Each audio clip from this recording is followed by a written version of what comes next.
Hi and welcome to my video. Today I'm going to introduce the time management tab.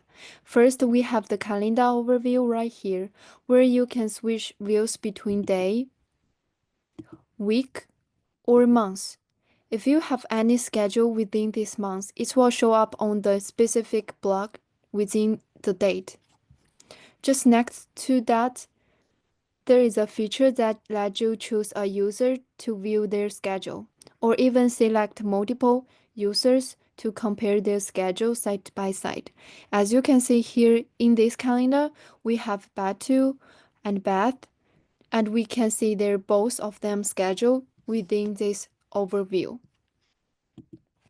You can also filter the calendar by events categories, making it easier to focus on specific type of appointments. If you want to add something new, simply click on the New to add on a new appointment.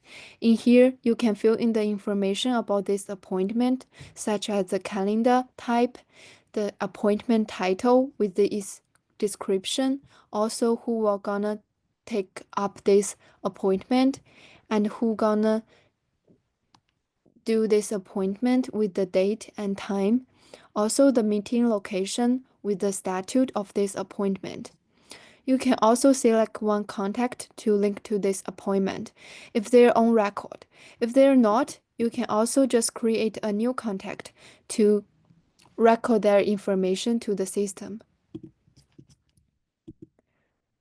There is also an option to block off time. Going on vacation, taking something time off, use the feature to prevent new booking during the time. Don't worry, existing appointment will stay on the schedule. You can choose the user, appointment title, the date with the time.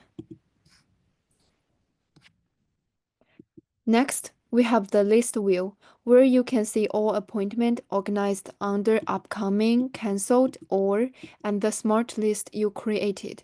You will see their title, the invites, the statute, the appointment time, the calendar, the appointment owner. Finally, we have the Smart List feature, where you can create a customer list to track specific type of appointments or clinics based on your need. You can do the advanced filter, you can sort by different stand, you can add or remove the column as you want. Then you can just save as a new Smart List. You also can create a new appointment similar to the before one. Add on all the information and create it. Yeah, that's all the basic thing for the time management, I think. If you have any concern or question, just reach out to me. Thank you for watching my video. See you next one. Bye.